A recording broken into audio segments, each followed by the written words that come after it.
The first thing you notice, as you step out into the grey, war-torn streets of your hometown, is the smell, a mixture of damp earth, charred timber, and the faint, lingering smoke of fires that had refused to die.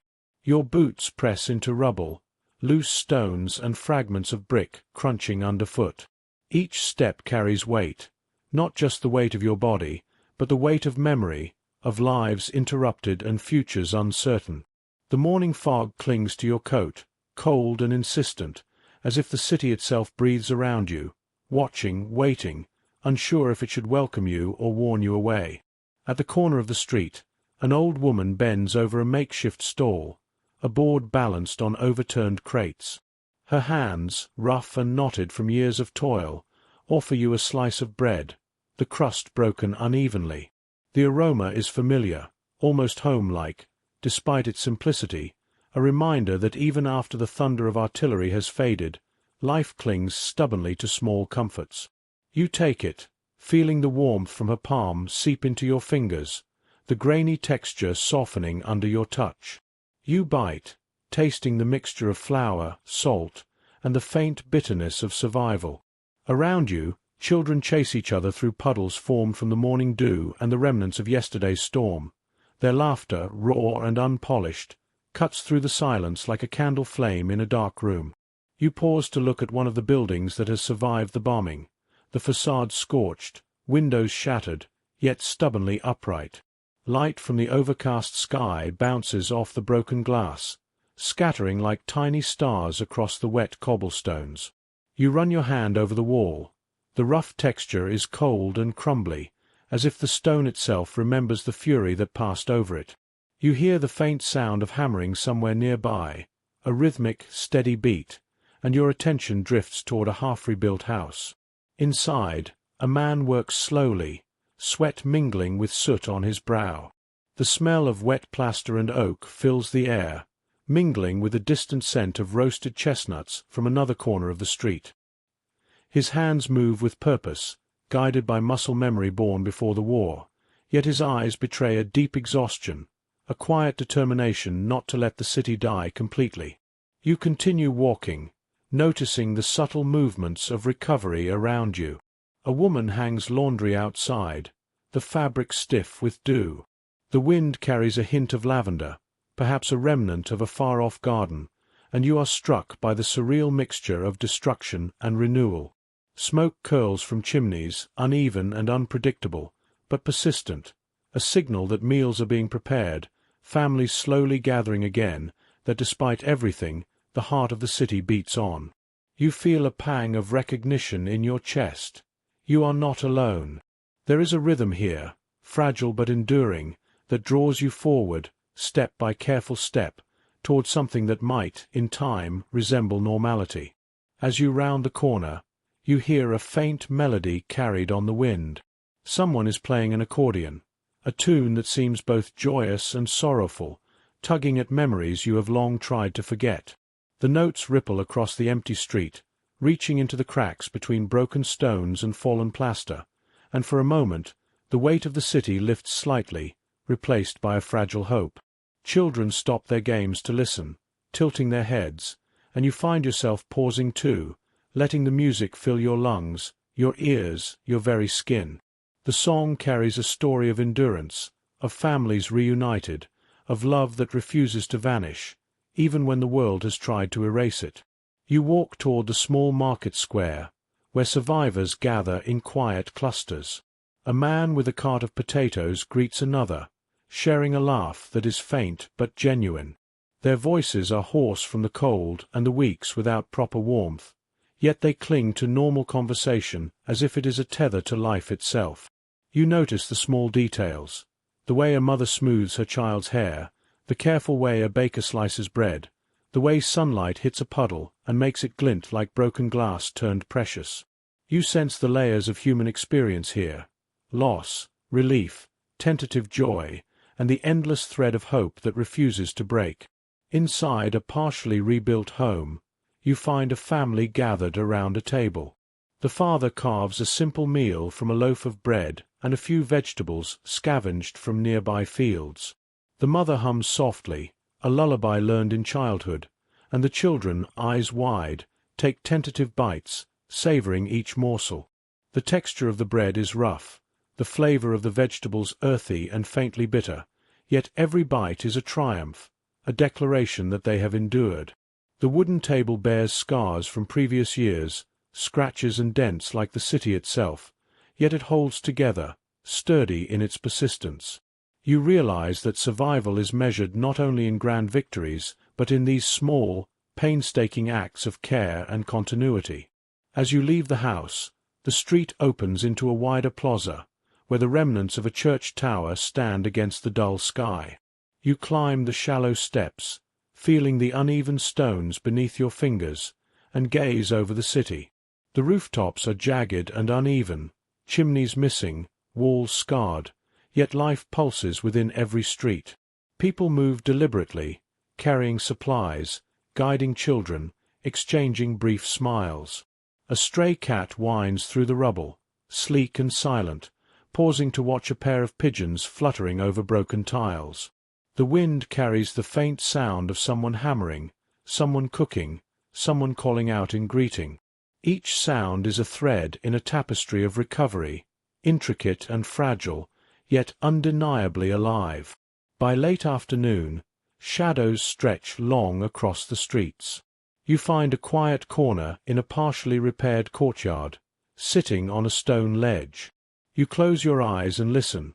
The wind rustles through the skeletal trees, the distant call of a bell marks the hour, and somewhere a child laughs, pure and unrestrained. Your hands rest in your lap, fingertips brushing over rough stone, and you think of those who will not return, of friends lost to bombs and bullets, of neighbors who vanished in the chaos. Yet even in the grief, there is the pulse of life, deliberate, stubborn, and patient. You draw a deep breath. The chill of evening bites, but the memory of warmth lingers on your skin. A figure approaches slowly, an old soldier, uniform tattered but eyes bright with recognition. He sits beside you without a word, and for a moment you both simply watch the fading light play across the ruins. The air carries the faint scent of smoke and damp earth, and as darkness gathers, the city seems to exhale. He turns to you, voice soft and deliberate. They said it would never come back, but here we are. You nod, sensing that this is not just about buildings, but about something far more enduring, the human spirit, quietly insisting on survival, on rebuilding, on remembering. Night falls gently over the city. Windows glow with candlelight. The smell of stew and bread drifts from kitchens, mingling with the damp chill of stone. Somewhere, distant laughter rises and falls, mingling with the muted strains of a violin played by an unseen hand. Shadows stretch, softening the harsh edges of broken walls. You close your eyes and let the sounds and smells and textures settle around you. For the first time since returning, you feel the slow, steady pulse of life, fragile but real, beneath the ruins. And yet, just as you are beginning to feel a fragile peace, a rumor reaches the streets. Whispers of new arrivals, strangers carrying news that could change everything, perhaps for better, perhaps for worse. The wind stirs, carrying their steps toward the city, and you feel the tension of expectation, the quiet thrill of uncertainty. Something is coming, just over the horizon, something that will challenge the delicate rhythm of this recovering world. The candlelight flickers in the distance, shadows dancing across the broken facades, and you realize that the night, though calm, is only the beginning. Morning breaks with a tentative light. You rise from the stone ledge where you had sat the previous night, feeling the lingering chill bite gently at your shoulders, and pull your coat tighter. The street smells different today, not just of damp stone and smoke, but of possibility. Wood smoke curls from chimneys, carrying the faint aroma of fresh bread, mingling with the earthy scent of rain-soaked soil. Somewhere nearby, a woman sweeps the rubble from her doorway, the bristles of her broom whispering against the stones like a soft hymn to endurance. You inhale, tasting the faint sweetness of burnt sugar from a kettle someone has lit in a distant home, and it grounds you, reminding you that life continues, quietly but insistently. The city is waking. Children, cautious yet brimming with curiosity, emerge from the shadows of partially rebuilt homes, their small boots clattering against uneven stones. They chase one another with sticks and tattered cloths as flags, laughter ringing sharp and pure against the muted grey of walls that have seen too much. A stray dog weaves between them, its fur matted but shining faintly in the thin sunlight, nose twitching at the aroma of roasting vegetables from the square market. You pause to watch, feeling a swell of warmth in your chest. The ordinary joys of childhood persist even here, even now. In the distance, a bell tolls softly from the remains of a church. Its sound is uneven, the clapper loose from years of neglect, yet it carries far, echoing across the streets, weaving through the skeletal remains of rooftops and shattered windows. People respond almost instinctively. Conversations pause, work slows, and for a heartbeat, all the clamor of recovery settles into reverent silence. You notice a man leaning against a half-ruined wall, eyes closed, letting the vibrations run through him. His uniform is threadbare, patched in several places, yet he is alive, and that is what matters. Life, fragile but insistent, continues to resonate through every corner of this city. You turn your steps toward the market square, drawn by the hum of activity. Stalls are makeshift, constructed from crates, cloth, and scavenged boards, yet they carry vibrancy.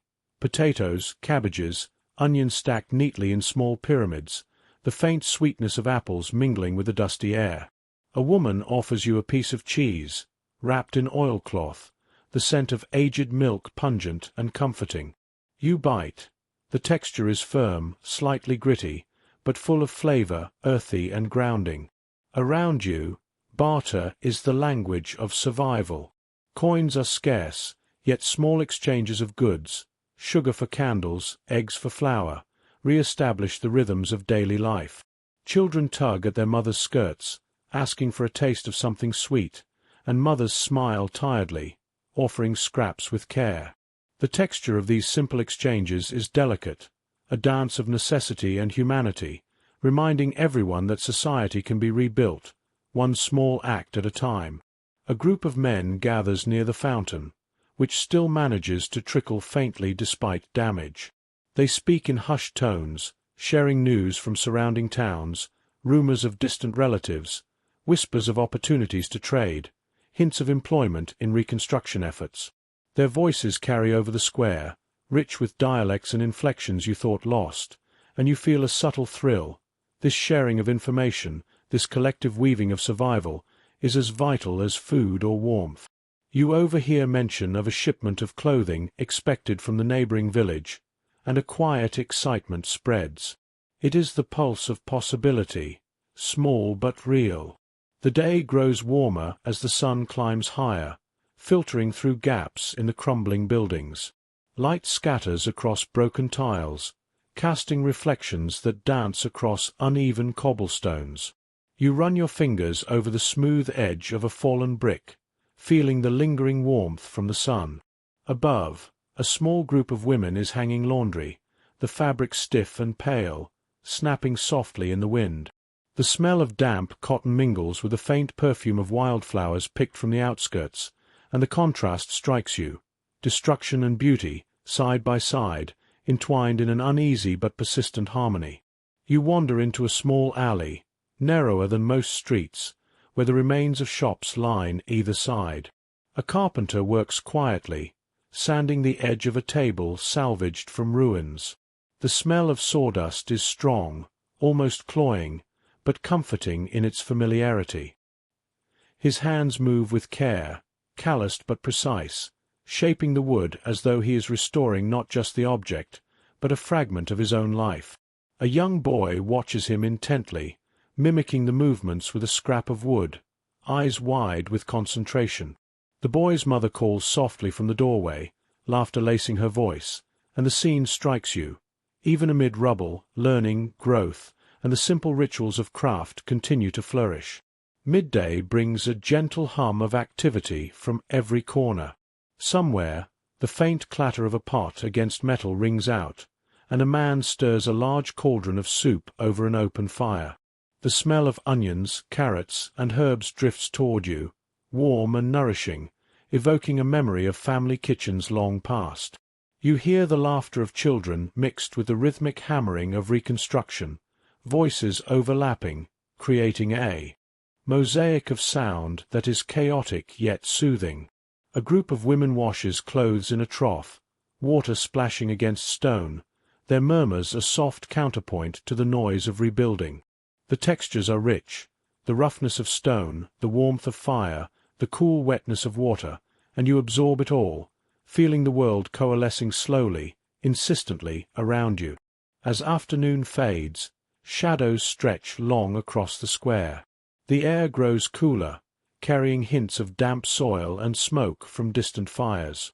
You notice a young couple seated on the steps of a partially restored building, sharing a small loaf of bread between them. Their fingers brush as they divide it, a simple gesture, yet heavy with significance.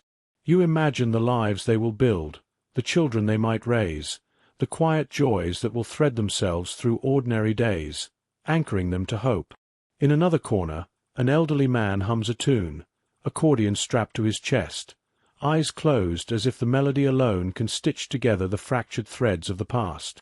The song carries, winding through the streets, stirring memories, eliciting smiles, and uniting strangers in a moment of shared humanity. Night approaches slowly. Candles flicker in windows, casting golden light over the streets. Shadows deepen, yet the city does not sleep. Life continues in hushed tones, careful movements, and the soft cadence of daily routines.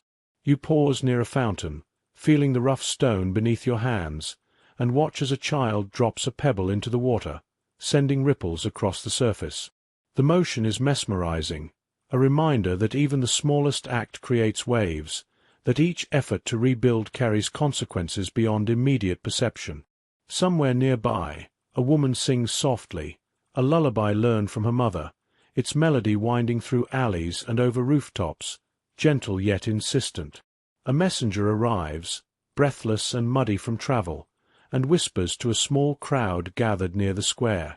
The news is uncertain, a mixture of hope and apprehension, a shipment of medicine, a promise of work, rumors of a distant relative's return. People exchange glances, nodding silently, absorbing each detail, and you sense the fragile tension of expectation, a delicate thread stretching across the city.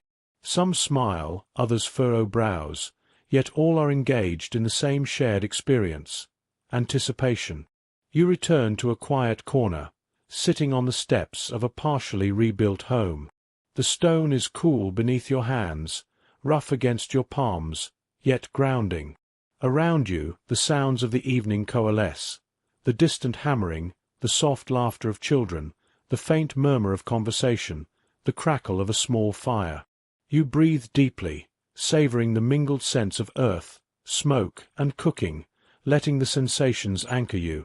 You reflect on the resilience of those around you, families rebuilding, strangers helping each other, small communities coalescing from the rubble. Their determination forms a quiet rhythm, a pulse that hums beneath the surface of devastation, reminding you that even after the worst storms, life persists. And yet, as darkness falls fully, a shadow moves along the edge of the square.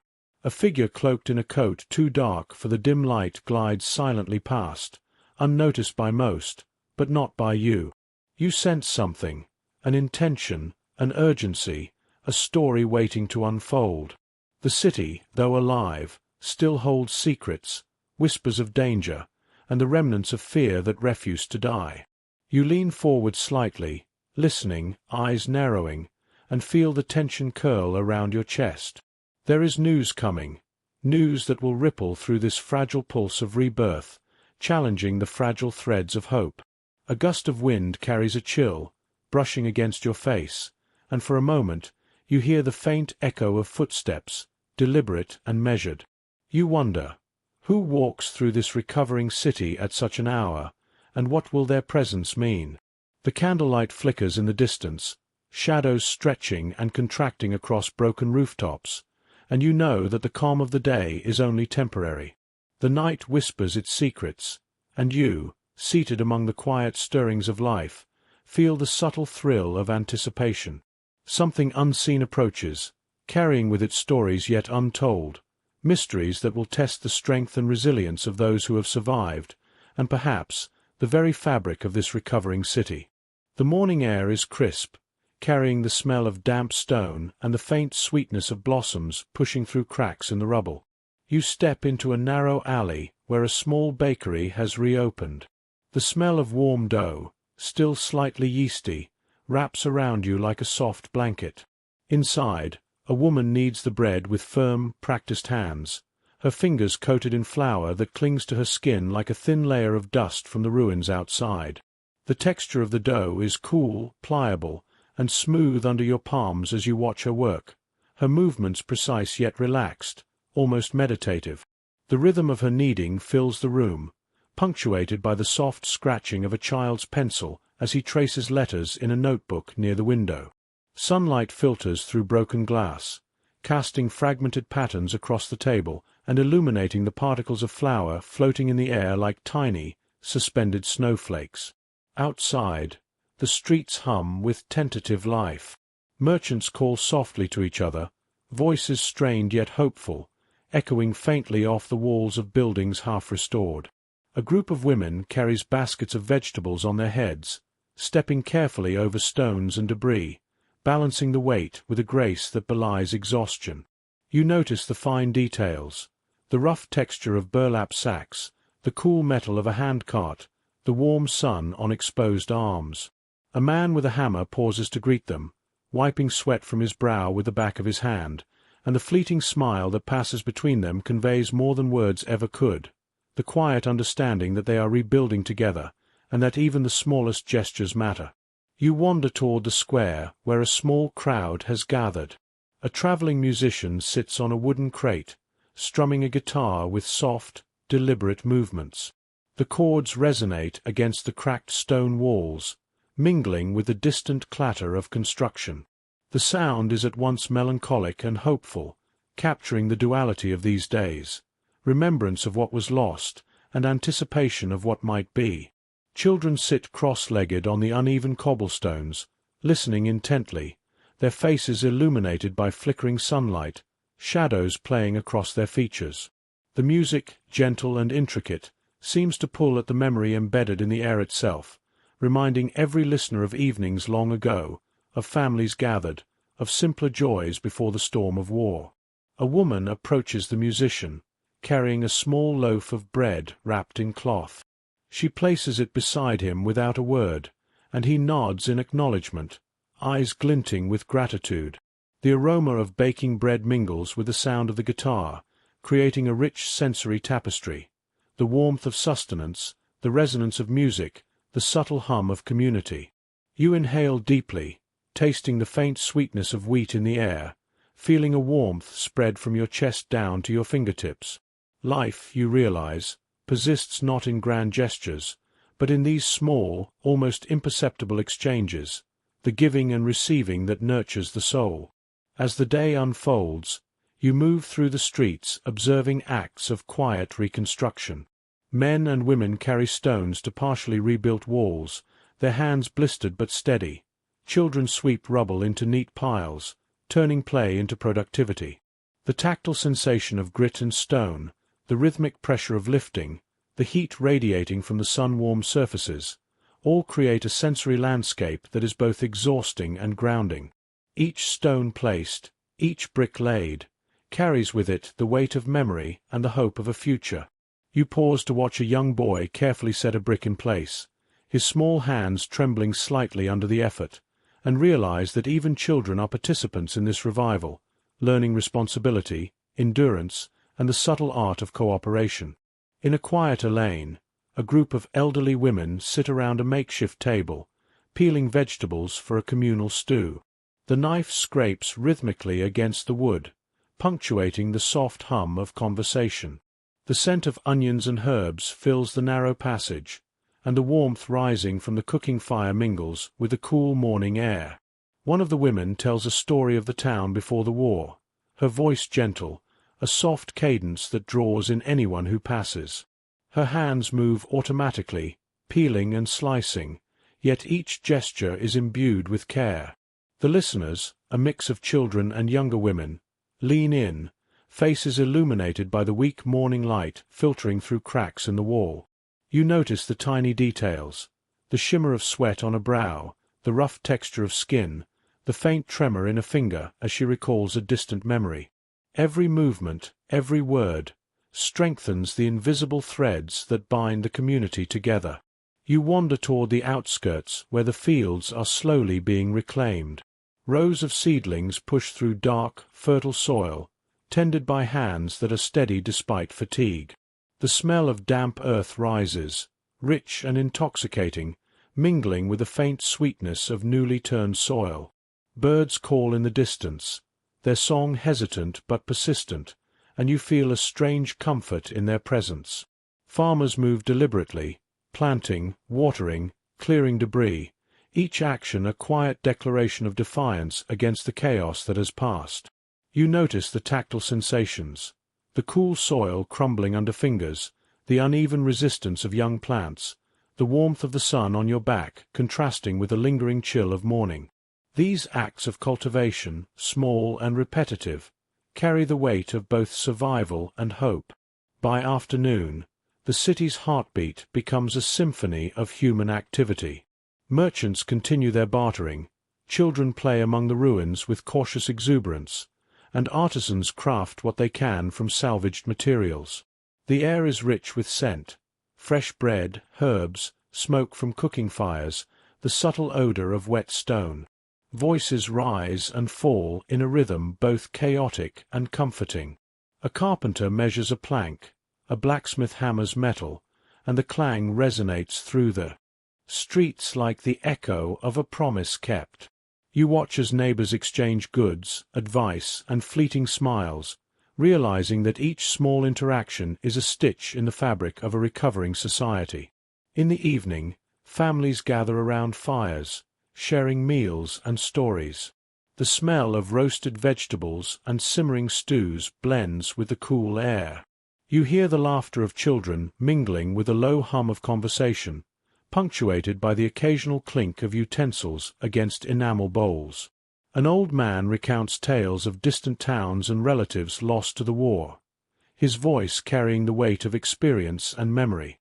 Youngsters listen intently, absorbing the cadence of his speech, the textures of his words, the emotion woven between lines. The juxtaposition of tragedy and resilience creates a profound emotional resonance, and you feel it deep in your chest, as if the city itself is breathing alongside you. Night approaches, and the city is bathed in a gentle, silvery glow from the moon. Shadows stretch across streets and rooftops, softening the jagged edges of destruction. Candles flicker in windows, their warm light casting elongated patterns across walls. Somewhere, a woman plays a soft melody on a piano salvaged from the ruins, the notes hesitant but determined. The sound drifts across alleys and courtyards, blending with distant laughter and the crackle of fires, creating a hypnotic, almost meditative rhythm.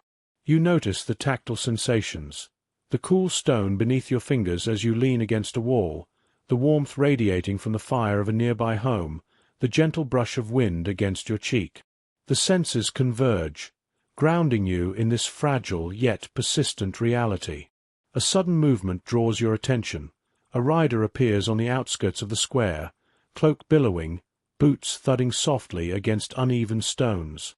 Whispers ripple through the gathered crowd as they observe, a mixture of curiosity and caution marking each face. The rider dismounts, revealing a figure carrying news from distant towns. The air is heavy with expectation. The faint scent of horses and leather mixes with the ever-present aroma of smoke and soil. People lean in, straining to catch the first words, and you feel the tension as the community braces for information that could alter their delicate equilibrium. The rider speaks, a distant shipment of supplies, a relative returning from exile, a notice from the local council about rebuilding efforts. Each word carries the weight of possibility and uncertainty. Faces light with cautious hope, while others remain pensive, aware that even small changes can ripple unpredictably through this fragile social fabric. Children glance up, sensing the tension, yet unable to fully grasp its implications. You feel the texture of anticipation in the air, like static before a storm, mingling with the warmth of fires, the smell of cooking, and the rhythm of rebuilding. As the night deepens, you find a quiet rooftop overlooking the square. The city spreads beneath you like a patchwork quilt, broken rooftops, flickering candlelight, small fires casting long shadows, and the soft movement of people engaged in their evening routines. The air is rich with scents, layered and complex: damp stone, firewood, bread, herbs, and the faint sweetness of hope.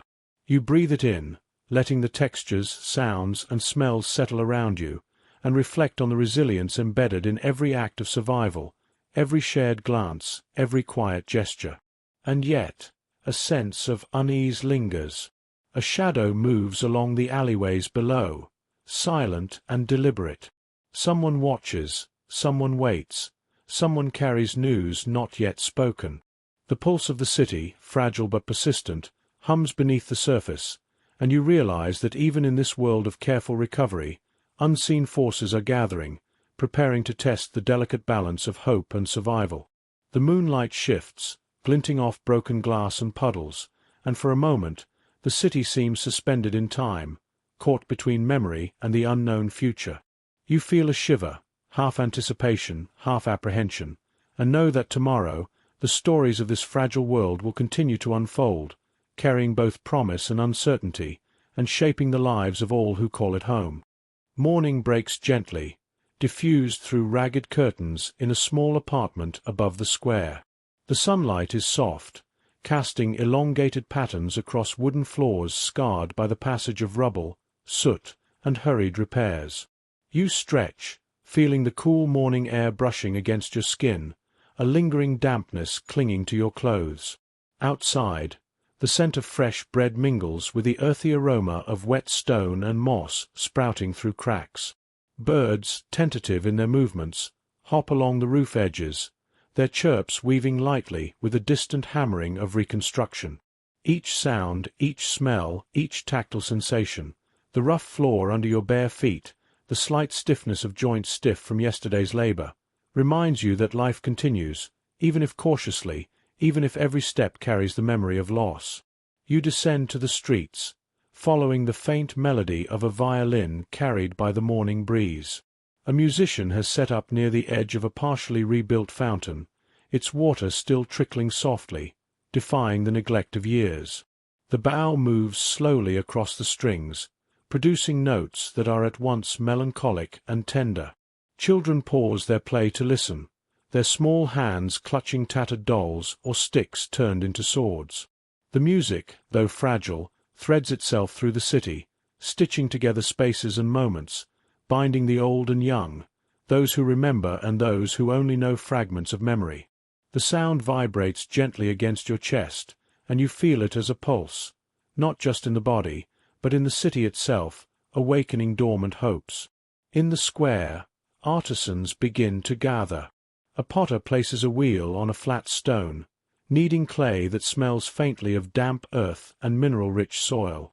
The texture is cool and pliable, yielding to the steady pressure of practiced hands. Nearby, a painter mixes pigments scraped from salvaged remnants of ceramic glazes, the colors muted yet vibrant, echoing shades of sunsets seen before the war. Their brushes glide across rough wooden panels, creating images that recall old streets, markets, and familiar faces, each stroke a gentle rebellion against oblivion. You notice the way the tactile resistance of the materials, the smell of wet clay, the faint metallic tang of pigments, and the ambient sound of soft conversation converge to form a space that is intimate, alive, and profoundly human. Food begins to assert its presence as both sustenance and ritual. Women arrange small fires along the edges of streets, simmering pots of stew and baking flatbreads over coals. The scent is intoxicating, rich with onions, garlic, herbs, and the faint smokiness of wood. A young mother hands her child a warm piece of bread, the crust crisp, the interior soft and fragrant, and watches as he bites into it with a small, satisfied sigh.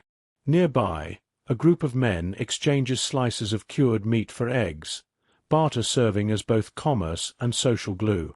The textures are palpable, the roughness of the bread crust, the oily smoothness of the cured meat, the sticky flour coating fingers. Each act of eating, sharing, and tasting is a quiet affirmation. Despite the shadow of recent devastation, pleasure, nourishment, and communal bonding persist. Music and laughter ripple through the morning. Children chase one another around makeshift tents, sticks clattering against cobblestones, laughter sharp and pure. You notice the subtle layers of sound, the distant clanging of a hammer, the soft scrape of a broom against stone, the faint murmur of conversation, and beneath it all, the hum of hope that threads through every note and every gesture. People pause to greet each other, exchanging small stories, news of relatives returned from exile, rumors of upcoming festivals, hints of new opportunities to trade or work.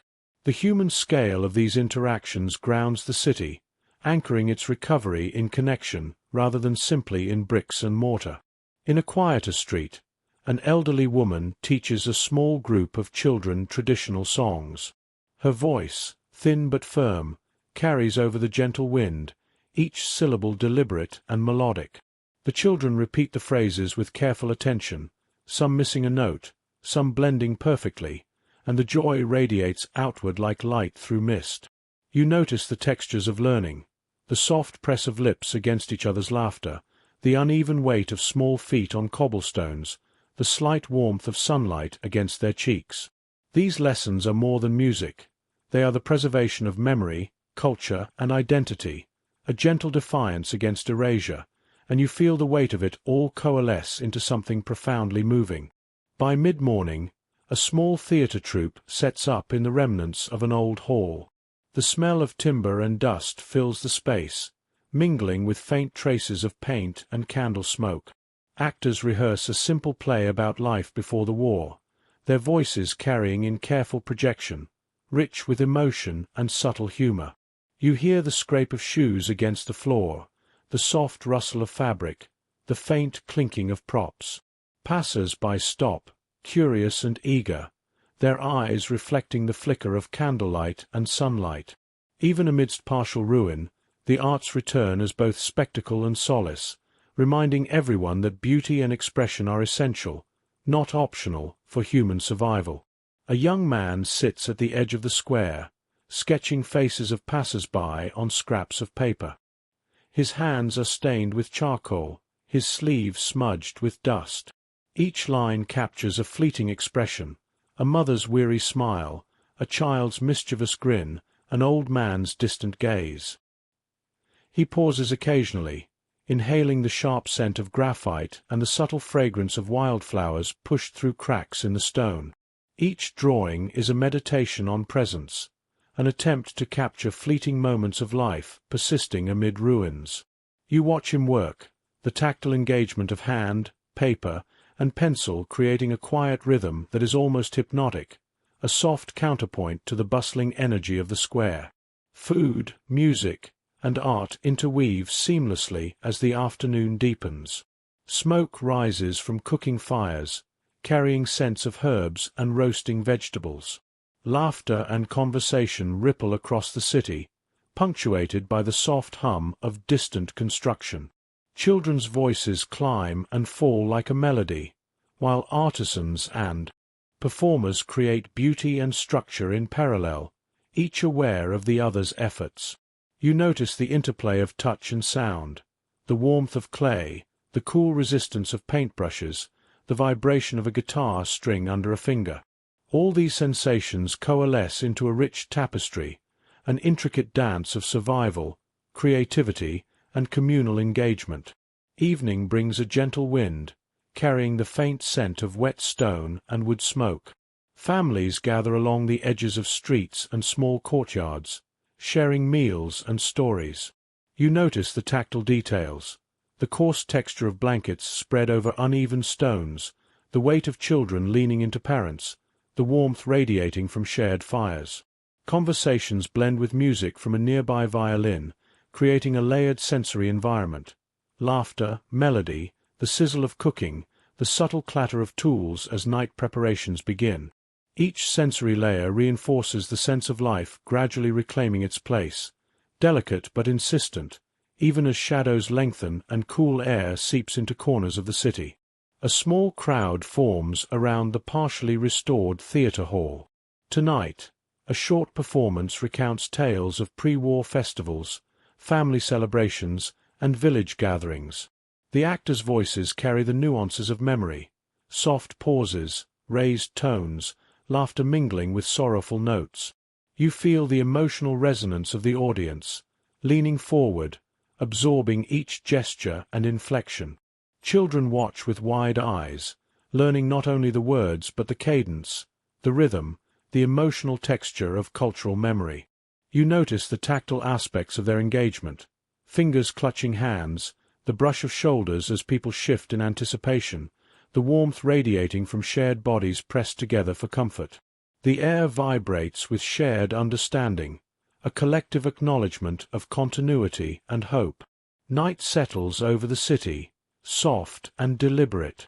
Candles flicker through windows, shadows stretching across half-rebuilt streets. The smell of bread, herbs, and wood smoke lingers, subtle yet persistent. A cool breeze brushes against your skin, carrying distant notes of violin and laughter. The city exhales after a day of quiet reconstruction and cultural revival, the pulse steady but nuanced. And yet, not all is serene. A messenger arrives at the edge of the square, urgency in each measured step. Whispers ripple through the gathered crowd. Someone has news from outside the city, possibilities of additional supplies, hints of political tension, and rumors that stir unease beneath the surface of communal joy. People lean closer, curious yet cautious. You sense a tension threading through the warmth of rebuilding, a reminder that recovery is never linear, that the fragility of hope exists side by side with its persistence. You retreat to a rooftop overlooking the square. The moonlight glints off rooftops, broken windows and puddles, casting a silver glow across the streets. From this height, you perceive the delicate balance of life.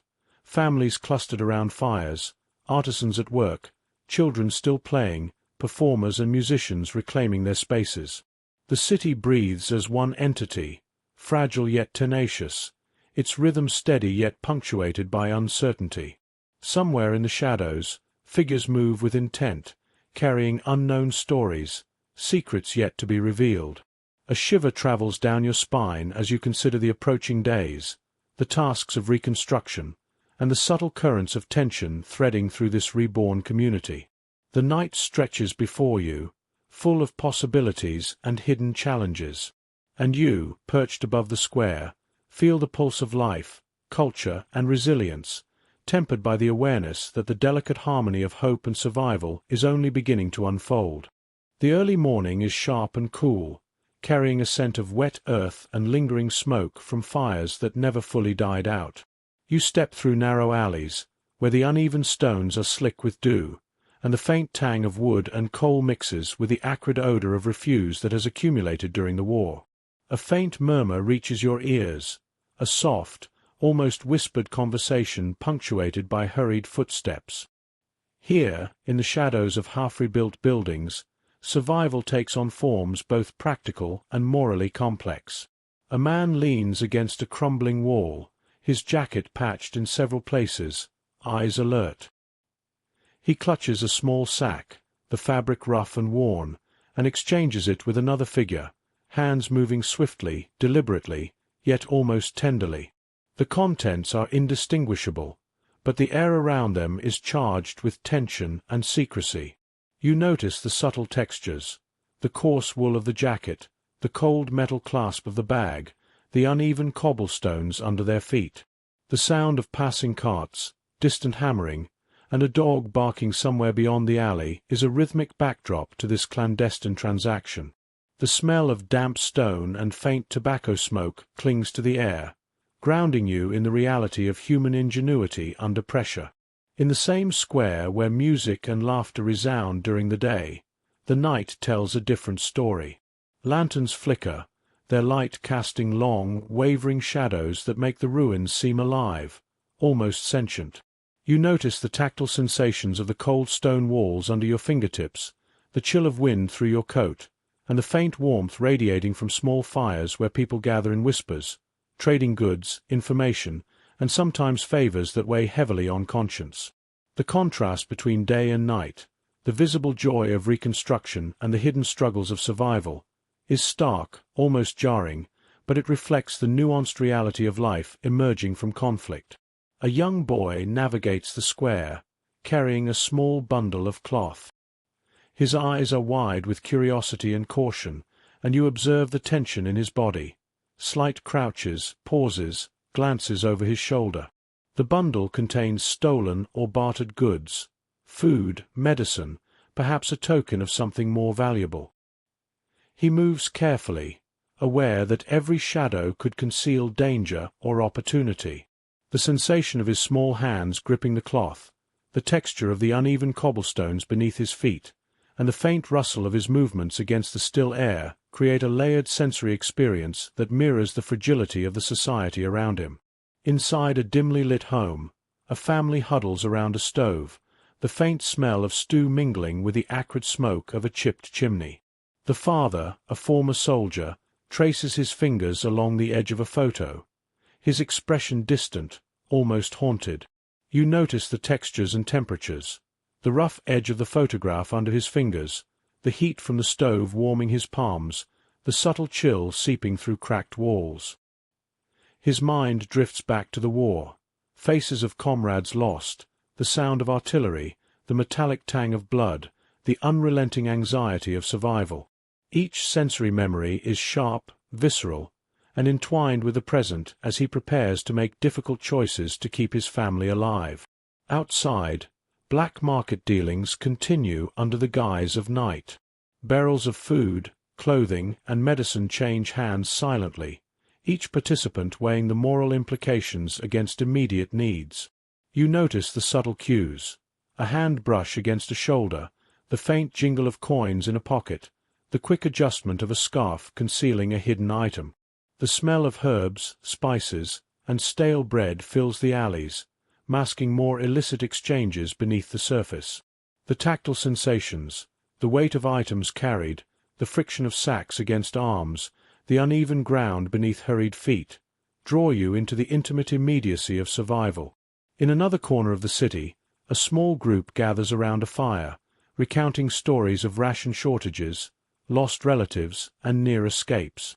One woman speaks softly, voice trembling with fatigue and memory, describing how her brother traded a watch for medicine to save a sick child. You hear the subtle crackle of the fire, the soft sighs of listeners, the distant clatter of construction.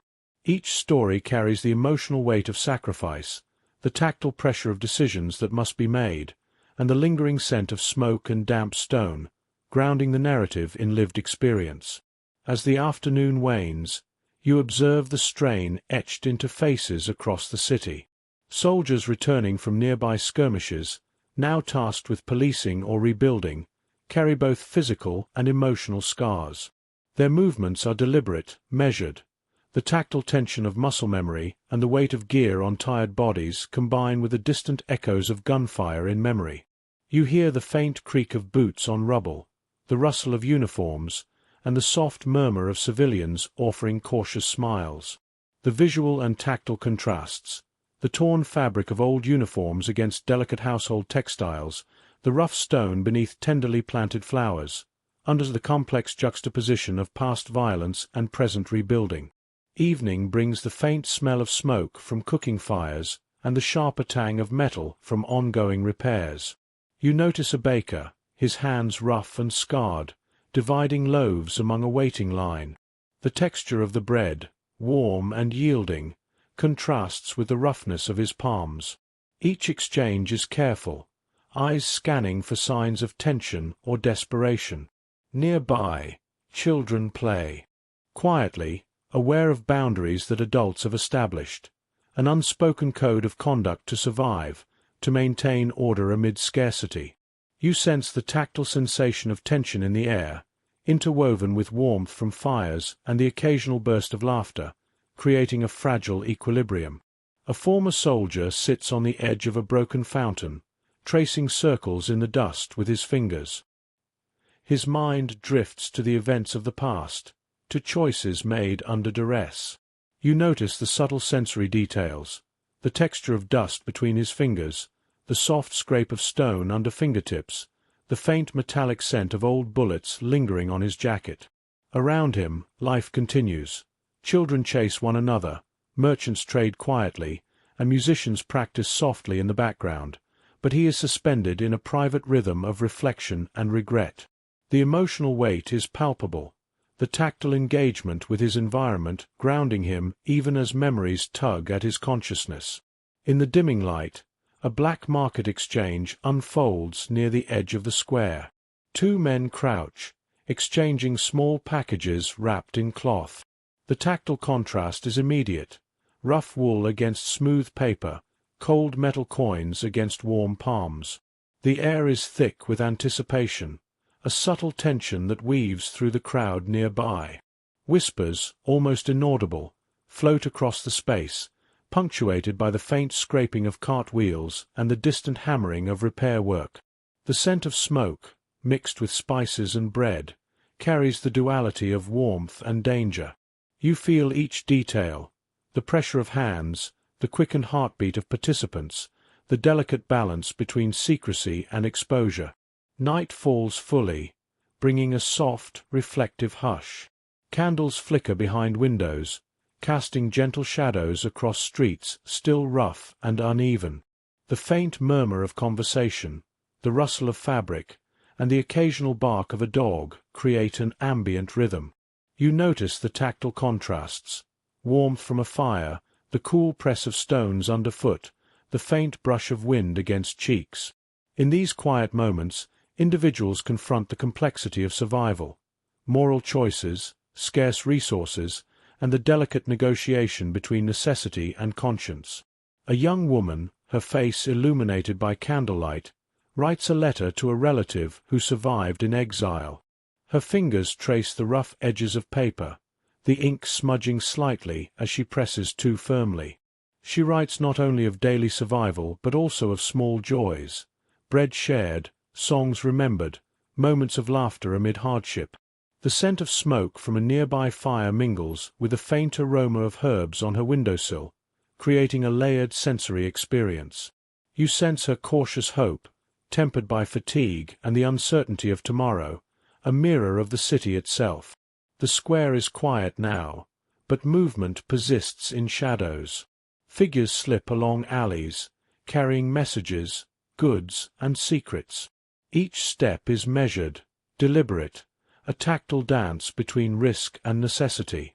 The cool air brushes against skin, mixed with the faint warmth radiating from fires. The scents of bread, herbs, smoke, and metal create a complex sensory environment, reinforcing the hidden tension threaded through daily life. You feel the city's pulse, steady, cautious, and alive with the interplay of hope and danger. In a small courtyard, an old man tends a hidden stash of supplies, remnants from before the war. He checks each item with meticulous care, feeling the textures of fabric, metal, and wood, confirming their integrity. The faint scent of oil and aged paper fills the air. Nearby, a cat moves silently, its fur brushing against legs, ears twitching at distant sounds. Every detail, from tactile to auditory, contributes to the sense of vigilance and adaptation necessary for survival. As night deepens, the city exhales. Fires smolder, lanterns flicker, and the gentle rhythm of life persists. Yet the shadow of necessity, of moral compromise, lingers. People navigate this fragile balance, making choices that preserve life but challenge conscience. You notice the subtleties: a whispered bargain, a reluctant trade, the quiet acceptance of circumstances that would have been unthinkable months ago. A messenger arrives unexpectedly, carrying news from a nearby district, shortages, rumors of unrest, and hints of a black market crackdown. Whispers ripple through the alleys and streets, tension threading through the fragile calm. You notice the visual cues, the stiffening of bodies, the quick glances exchanged, the subtle shift in posture, as well as the tactile undercurrent of fear and anticipation. The city's pulse quickens, not from panic, but from the quiet, steady awareness that survival is never guaranteed, and that every day carries both opportunity and peril. From a rooftop vantage point, you observe the interplay of light and shadow across the city. Fires cast flickering warmth, lanterns create small islands of illumination, and moonlight glints off uneven rooftops. The sensory layers, smell of smoke, sound of distant footsteps, touch of cool wind, combine to create a tapestry of vigilance and resilience. You feel the tension threaded through daily life, the delicate navigation of scarcity, morality, and survival. And yet, even amid these shadows, there is a fragile persistence of hope. Small acts of kindness, subtle humor, and human connection continue to emerge, weaving themselves into the complex fabric of post-war existence. But as you watch, a figure moves silently along the edge of the square, carrying something unseen. The city holds its breath. The night stretches onward, uncertainty thick in the air. Choices made in the shadows, secrets kept, and risks taken will ripple through the fragile tapestry of survival, shaping the lives of those who dwell in the spaces between light and darkness.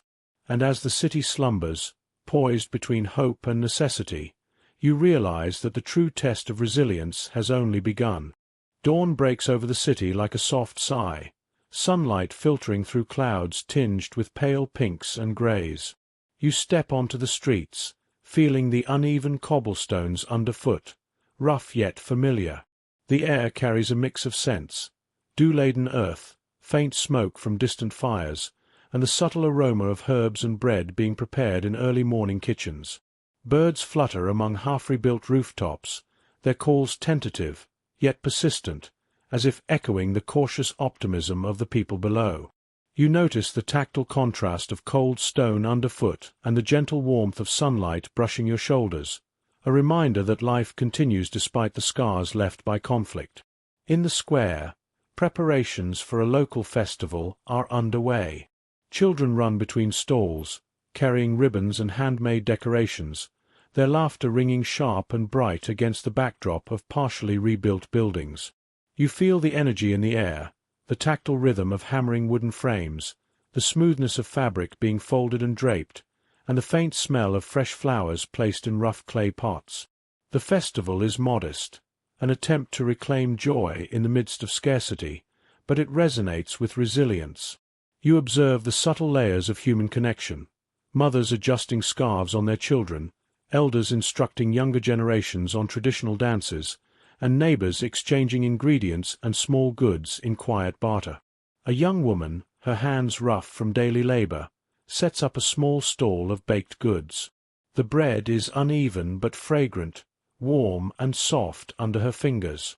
She offers a piece to a passing child, smiling gently, and notices the boy's cautious delight. The tactile contrast, the warmth of the bread against cold fingers, the smoothness of a ribbon tying a bundle of flowers, creates a layered sensory experience that reinforces the intimacy of shared survival. You notice the subtle soundscape, distant hammering, low hum of conversation, the gentle scrape of a broom across stone, and the soft rhythm of feet moving to and fro. Every sensation, touch, sound, smell, threads together to create a living mosaic of community. Music begins to play as a small ensemble gathers near the fountain. A violin, flute, and accordion fill the air with tentative melodies. The notes weave through the square, punctuating the morning with a sense of history and continuity. Children attempt to mimic the dancers, their small feet stumbling on cobblestones, laughter bubbling as they regain confidence in movement. You feel the resonance of music against your chest, the texture of smooth wooden instruments, the vibration of strings under skilled fingers, and the soft brushing of fabric as dancers twirl. The sensory experience is rich, grounding you in a moment where the past and present coalesce, and the human spirit asserts itself through celebration. Nearby, a group of elders gathers around a small table, recounting stories of life before the war. Their voices rise and fall, weaving anecdotes that blend nostalgia with humor, sorrow with hope. You notice the textures, the roughness of hands tracing patterns on weathered wood, the faint smell of tea and herbs wafting from cups, the cool stone of the fountain under resting elbows. These stories are more than entertainment. They are a transmission of memory, a bridge connecting generations. The emotional resonance is palpable. You feel their pride, their grief, their cautious optimism, layered into each gesture, each word, each tactile interaction. Food remains central to the festival. Long tables are arranged across the square, patched together from scavenged wood and crates. Plates of stew, bread, pickled vegetables, and small portions of fruit are shared communally. The tactile and gustatory sensations are vivid. The warmth of the bowl against chilled hands, the softness of bread yielding under teeth, the tang of vinegar on pickled cucumbers, the subtle sweetness of preserved fruit. People exchange portions, sometimes silently, sometimes with gentle laughter, a quiet choreography of generosity and necessity. The sensory layering, touch, taste, smell, anchors you in the lived experience of recovery, making each act of sharing intimate and profound. A young couple, recently married, leads a small procession of neighbors through the square. Their movements are deliberate yet joyful, feet brushing against the uneven stones, fabric swaying with each step. Children follow, waving handmade banners and throwing petals that scatter across cobblestones. You notice the visual layers: sunlit rooftops, colorful fabrics, glinting metal from salvaged utensils, and the interplay of shadows that lend depth to the scene. The tactile sensations, the warmth of the sun on shoulders, the slight grit of petals against skin, the weight of a child's hand in yours, enhance the emotional resonance, making the celebration not just visible, but tangible. In quieter corners, artisans continue their work. A potter molds clay on a wheel, hands wet and cool against the pliable material. Nearby, a painter mixes pigments scraped from salvaged ceramic glazes, creating muted yet vibrant colors. You feel the textures of each medium, the subtle temperature differences, the soft scent of wet clay and oil, and the faint scrape of brushes on rough wood. These acts of creation are small rebellions against destruction, sensory affirmations that life, beauty, and culture persist even amid hardship. As the afternoon deepens, shadows lengthen, and the festival's rhythm shifts. Music softens, conversations grow quieter, and families gather near fires for evening meals. You notice the interplay of sensory details: warmth radiating from coals, the soft texture of blankets over uneven stones, the scent of herbs and roasting vegetables, the tactile comfort of children leaning against parents. Even amidst fatigue, the festival leaves traces of joy, resilience, and communal memory. A storyteller sets up near the fountain as twilight deepens. Her voice, melodic and deliberate, draws listeners close. She recounts tales of local legends, heroic deeds, and small, courageous acts during the war. Children lean forward, wide-eyed, absorbing each word. You notice the tactile engagement, the slight press of fingers against stone as people lean in, the rustle of fabric, the subtle warmth of shared presence. Sound, touch, and emotion intertwine, creating a multisensory anchor for memory and hope. Night falls fully. Lanterns flicker, casting gentle light across the square. The smell of smoke mingles with lingering aromas of food and flowers. Families gather around small fires, children wrapped in blankets, adults exchanging quiet words and laughter. The visual and tactile layers, the soft glow of lanterns, the rough warmth of blankets, the gentle press of hands in comfort, create an intimate environment where the city exhales, resting briefly after a day of shared celebration and reconstruction. Yet, even in this moment of joy, subtle reminders of fragility persist. A distant shout, a hurried movement in shadowed alleyways, or a flicker of concern on a neighbor's face hints at the ever-present tensions of scarcity, past trauma, and the work still ahead. You sense the layered complexity, happiness intertwined with vigilance, celebration shadowed by necessity, human connection balanced against the lingering fragility of post-war life. In the quiet aftermath of festivities, you walk through the streets now empty of children and performers. The tactile textures, cool stones, uneven cobblestones, lingering warmth from fires, are accompanied by auditory layers, the soft hum of night insects, the faint rustle of leaves, and the distant drip of water from half-repaired rooftops. The sensory environment reflects the duality of life in recovery, the persistence of hope and culture alongside the ongoing challenges of rebuilding and survival. A small group gathers near a newly planted garden in the square. Hands brush against soil, leaves, and petals as they tend to fragile plants, whispering encouragement to one another. The smell of damp earth, faint flowers, and herbs carries a sense of renewal.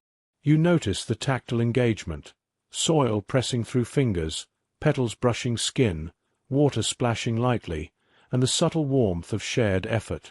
Each action is a symbol, a tangible commitment to the slow, steady restoration of life, culture, and community. From a rooftop vantage point, you watch the city breathe under moonlight. Fires flicker, lanterns glow, and the gentle movements of humans navigating streets, homes, and squares create a rhythmic pattern of life. The sensory layering, visual, tactile, auditory, olfactory, reflects both the fragility and persistence of human connection.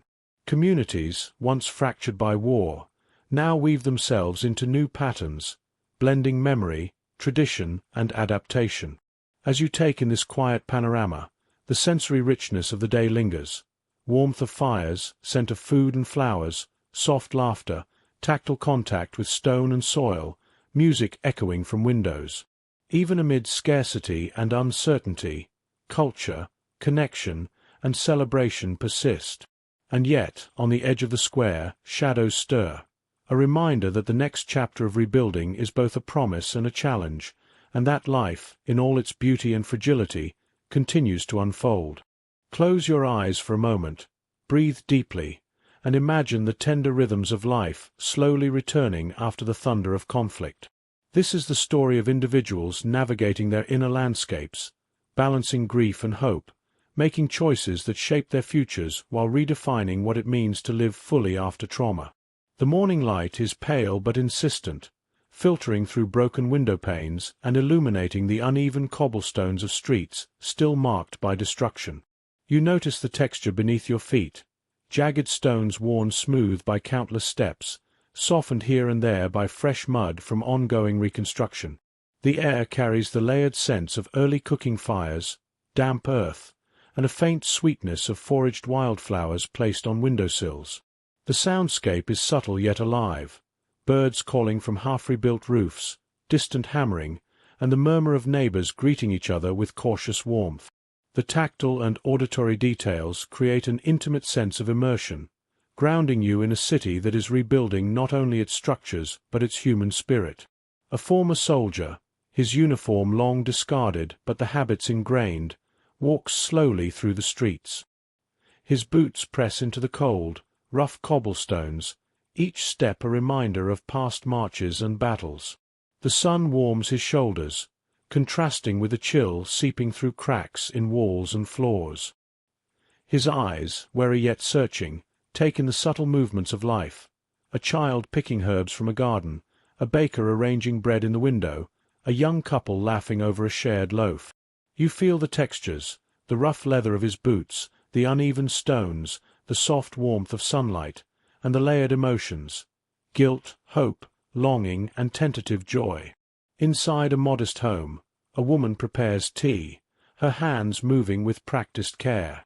The warmth of the kettle, the smoothness of cups, and the faint fragrance of herbs mingle with memories of wartime loss. She pauses, tracing her fingers along a photograph of a brother lost to the front, the tactile connection anchoring her grief in reality while opening space for quiet reflection. The The sound of children playing outside drifts through the window, a soft, rhythmic counterpoint to the simmering water. Each sensory element, touch, sound, smell, interweaves, forming a tableau of resilience and memory. Neighbors gather in a courtyard to share news and resources. Small exchanges, a bit of sugar for a handful of salt, a loaf of bread for fresh eggs, are accompanied by gestures, smiles, and subtle touches that communicate trust and solidarity.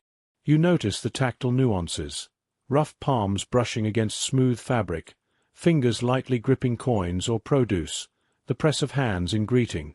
The sense of baking bread, firewood, and fresh herbs mix, while quiet laughter rises, punctuated by the soft scrape of carts and footsteps on stone. These exchanges are not only practical but moral. Each choice carries the weight of necessity, generosity, and survival. A young man, returning from distant labor in the fields, brings news of other communities. His voice carries excitement and fatigue in equal measure as he recounts stories of neighbors planting gardens, opening schools, and tending small livestock. The tactile details of his journey are vivid. The coarse texture of sackcloth, the sharp sting of wind on exposed skin, the rhythmic press of boots against dirt roads.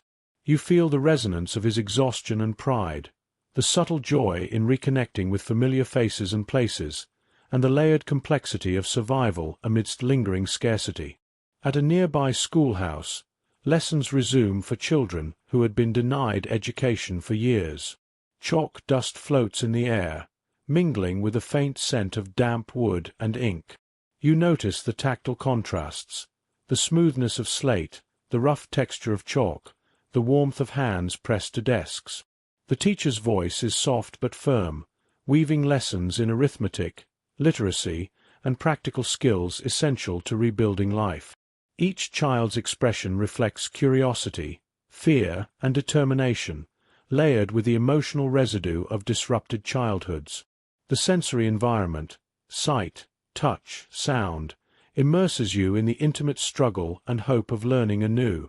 In the market, you encounter a woman selling handmade textiles. Her fingers trace the weave of each cloth, testing its strength, the tactile precision reflecting both pride and necessity. Nearby, a man samples grains, pressing them between his palms, sniffing for freshness.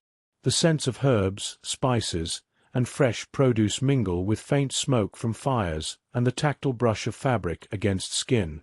Each transaction is a microcosm of ethical choice, balancing profit, need, and fairness.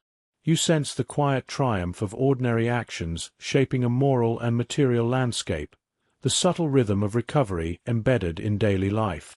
Evening draws near, and music spills from a half-rebuilt community hall. A small ensemble plays quietly, violin, flute, and soft percussion. Couples dance with hesitant grace, children mimic the movements, and elders watch with measured smiles. The tactile sensations are intricate, the press of shoes against stone floors, the brush of hands, the sway of fabric, and the warmth radiating from bodies moving in harmony. The auditory layering, melodies, soft laughter, whispers, creates a hypnotic rhythm, a subtle celebration of resilience, continuity, and the human capacity to reclaim joy. In one corner, a man repairs a chair using salvaged wood. His fingers feel the grain, tap the joints for stability, and apply gentle pressure, connecting tactile engagement with quiet satisfaction. Beside him, a child observes, tracing the contours with small, curious fingers. The shared act becomes a subtle lesson in patience, craftsmanship, and the transmission of knowledge from one generation to the next. The faint smell of sawdust mingles with evening air, grounding the sensory experience in the physicality of recovery and creation. A young couple, tentative and awkward in the intimacy of post-war courtship, shares a quiet meal.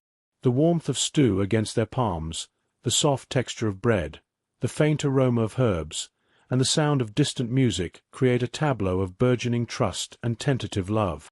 Each sensory element is charged with emotional significance. The tactile contact of hands reaching for the same dish, the subtle glances, the shared laughter over simple stories. The scene is a meditation on rebuilding not only cities but hearts, affirming that intimacy and connection persist even amid scarcity and trauma. Night falls fully. Fires burn in small hearths, lanterns flicker across streets, and the distant hum of quiet conversation fills the air. The tactile contrasts, warmth of stone warmed by day, cool night air, soft blankets, rough clothing, interweave with auditory textures. Distant dogs, the murmur of voices, the rhythmic tapping of tools finishing repairs. The smell of wood smoke, herbs, and faint baking lingers, layering the city in a complex sensory atmosphere that reflects resilience, intimacy, and hope. In a quiet courtyard, a small gathering shares stories of lost loved ones, near misses during raids, and the quiet triumphs of survival. The tactile sensation of clasped hands, the gentle brush of clothing, and the warmth of shared proximity contrasts with the emotional weight of grief and memory. Each person's narrative resonates, overlapping with the soft scent of herbs and fading light. The interplay of memory, tactile presence, and emotional resonance forms a rich tapestry of human experience. A blacksmith, repairing tools for neighbors, works under a lantern's soft glow. The tactile feel of metal, the vibration of hammer on anvil, the warmth of coals, and the rhythmic soundscape of striking iron and muted voices create a meditative experience. The work is functional yet intimate, a sensory bridge between survival, artistry, and communal need. You notice the sheen of sweat, the tactile pressure of tools, the subtle scent of heated metal, and the soft echoes bouncing from nearby walls, each reinforcing the sensory richness of everyday post-war life. As the night deepens, quiet transformations unfold in private homes. Letters exchanged, whispered confessions, tender gestures, and small reconciliations form the hidden architecture of emotional rebuilding. The tactile sensations, hands brushing, fabric pressed against skin, gentle touch of utensils, the weight of small gifts, combine with auditory and olfactory cues, creating a multilayered environment of trust and intimacy. The city's pulse slows but remains alive, the quiet heartbeat of human resilience threading through streets, homes, and hearts alike. From a rooftop, you watch the interplay of light and shadow across the recovering city. Lanterns flicker, fires smolder, and faint music drifts from open windows. The tactile sensations of cool stone underfoot, gentle night wind, and the soft press of gloves or scarves against skin contrast with auditory and olfactory layers. Distant conversations, soft footsteps, faint aroma of night-blooming flowers and cooking fires. The sensory richness mirrors the city's moral and emotional landscape, individuals navigating complex choices, forming connections, and gradually reclaiming agency over lives once dominated by chaos. In one home, an elder teaches a child to write using salvaged paper and ink. The child's fingers feel the uneven surface, the ink's smooth resistance, and the slight texture of the pen. The soft sound of scratching, punctuated by the elder's quiet guidance, creates an intimate rhythm of learning and care. Each moment embodies both the tactile and emotional dimensions of post-war recovery: patience, skill, trust, and hope. As the city drifts toward sleep, subtle tensions remain. Shadows linger in alleys, unspoken worries ripple through households, and the fragility of life continues to shape decisions. Yet, the sensory and emotional textures, warmth of fires, sound of music, tactile contact, sense of food and herbs, quiet laughter, remind all who remain that recovery is ongoing, layered, and profoundly human. A final glance over the cityscape reveals the intertwined paths of resilience, love, grief, and moral choice. Individuals move forward, slowly reclaiming autonomy, forming relationships, and asserting life amid remnants of destruction. The sensory and emotional layers, the tactile press of stone and wood, warmth and cool contrasts, smells of earth and fire, auditory patterns of conversation, laughter, music, coalesce into a living tapestry, rich with nuance, complexity, and quiet triumph. Yet at the edge of a narrow street, a solitary figure pauses, staring toward the distant lights of the city.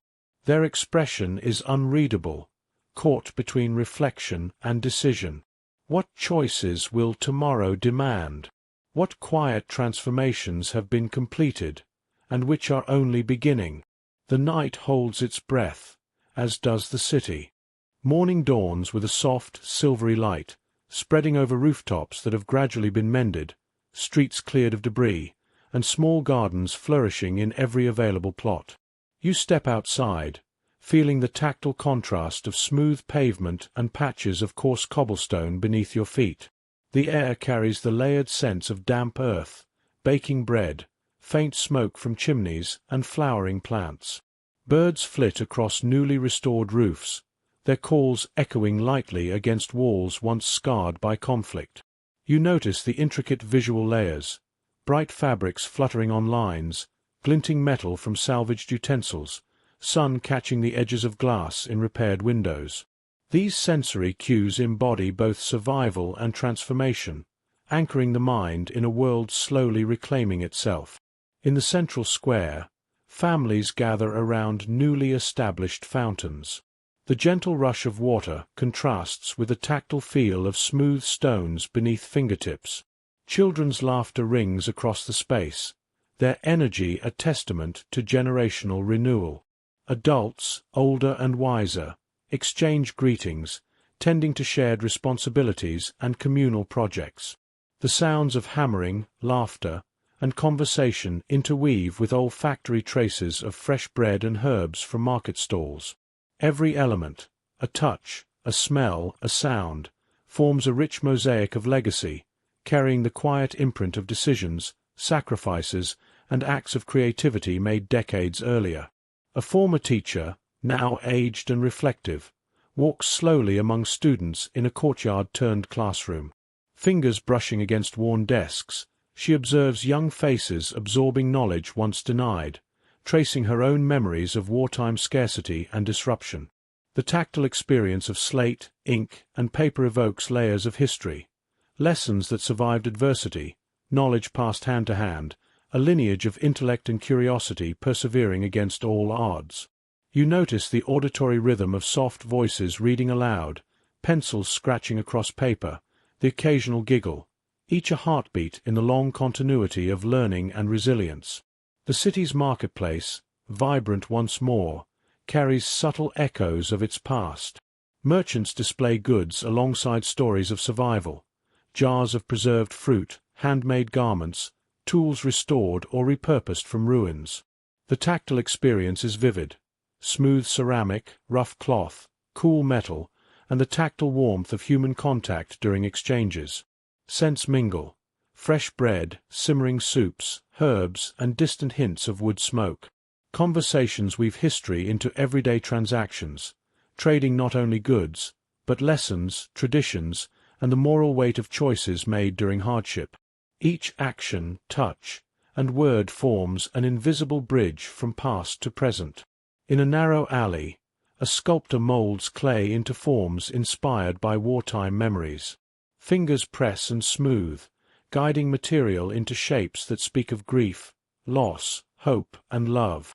The faint scent of wet clay, mingled with oil from lanterns, the tactile warmth of hands pressing against pliable surfaces, and the quiet resonance of evening sounds combine into a meditation on the endurance of art as both reflection and creation. You sense the layered complexity, the artist's personal history, community engagement, and the universal impulse to create beauty from adversity. A young couple walks hand in hand through the restored streets. Their tactile connection, fingers intertwined, palms pressing gently against each other, is mirrored by the sensory environment. The warmth of sunlight, the smooth curve of stone railings, the faint fragrance of flowering gardens. Their conversation is quiet but layered, a gentle negotiation of shared dreams, memories of hardship, and hope for a sustainable future.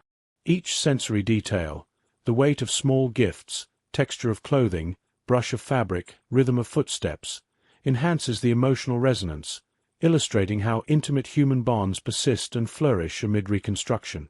Community celebrations have become richer over the years, blending traditions salvaged from before the war with new rituals born of necessity and creativity. In the town square, lanterns glow warmly against the evening sky. Music plays, a fusion of old folk songs and melodies inspired by post-war experiences. Children mimic traditional dances, and elders smile knowingly. You notice the visual layering, shadows dancing across walls, ribbons swaying, lantern light reflecting on weathered cobblestones. The tactile engagement is equally rich, the brush of fabric, warmth of hands, uneven stones underfoot, vibration of music through the ground. Olfactory traces, herbs, bread, faint smoke, merge with taste as shared meals punctuate the festivities. Every element emphasizes continuity, connection, and the enduring legacy of communal resilience. In quiet corners, intimate moments persist. An elder recounts tales of heroism and tragedy, weaving lessons of courage and moral choice into narratives accessible to children and adults alike. The tactile and auditory details, hands resting on knees, fingers tracing carved patterns on benches, soft cadences of speech, enrich the transmission of cultural memory. You sense the layers of human experience, grief tempered by hope, nostalgia softened by survival, morality contextualized by lived experience. Each story reinforces the invisible threads linking past, present, and future. Along the riverbank, fishermen tend nets repaired with the ingenuity of post-war improvisation. Fingers trace rough fibers, hands press against cool water, and the faint brine scent lingers in the air. Observing them, you perceive the layered resilience of those who rely on both skill and memory, sustaining communities through labor infused with care and knowledge passed across generations. The rhythmic sounds of water, wind, and occasional laughter under the tactile and sensory experiences, emphasizing how the physical and emotional landscapes are intertwined. Architecture itself tells stories. Rebuilt homes, shops, and public buildings bear subtle scars, uneven bricks, patched plaster, mismatched wood, that speak to the painstaking labor of reconstruction. Touching a wall, feeling the tactile difference between old stone and fresh mortar, you sense the human narrative embedded within, every crevice a testament to effort, perseverance, and collective memory. Windows open to let in scents of flowers and cooking, while the soundscape, children's voices, clinking utensils, distant music, echoes the vibrancy of life returned. The city itself becomes a sensory chronicle, encoding decades of resilience in physical form. In one home, a woman kneads dough for bread, her hands pressing rhythmically against the warm mixture. The tactile sensation, the scent of rising yeast, the faint heat from a small oven, all layers combine to create a moment suspended between history and present. Across the table, a child traces shapes in flour, eyes wide with curiosity and delight.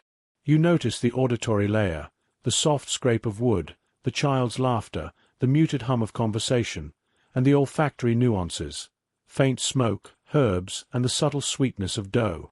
These sensory cues embody continuity, the subtle transmission of domestic knowledge, and the quiet triumph of life asserting itself. Evening brings reflection. Families gather in dimly lit rooms, sharing meals, stories, and quiet moments. The tactile warmth of fabric, the soft press of hands, the subtle vibration of shared laughter, and the layered sense of food and firewood create an intimate atmosphere of continuity and care.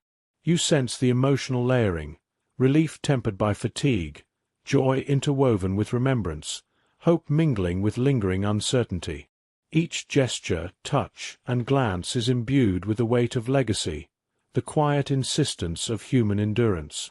From a hilltop, you watch the city settle into night. Lanterns glimmer like distant stars, fires flicker gently, and faint music drifts through open windows.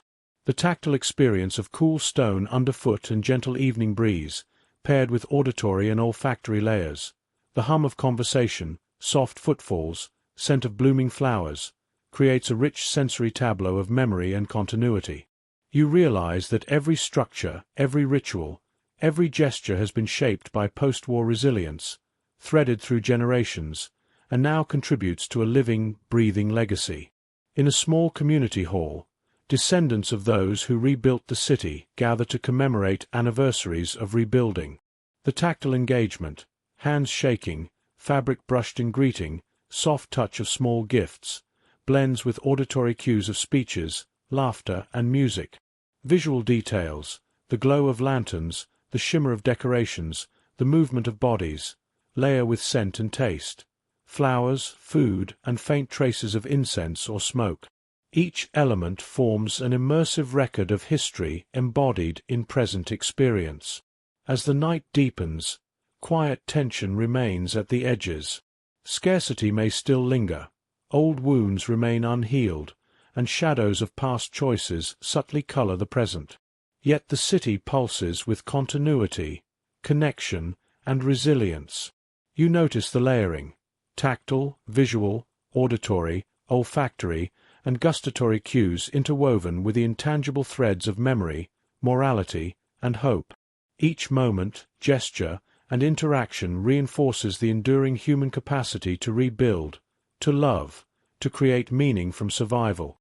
Finally, you stand on the balcony of a restored building, gazing at the city illuminated by soft lantern light and the silver glow of moonlight.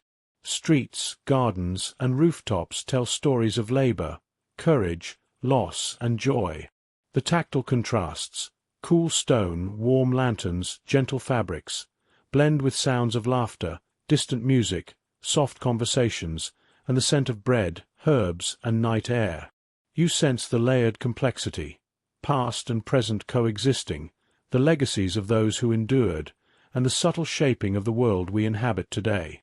A gentle wind carries the echoes of centuries, the tactile and sensory threads binding memory to experience.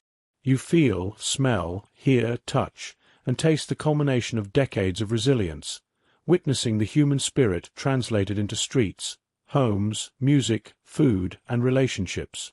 And yet, at the edge of the city, the shadows linger, a reminder that every legacy is ongoing, unfinished, and continuously redefined by those who inhabit it. Life, with all its fragility and beauty, continues, woven into every touch, sight, sound, scent, and taste of the restored city.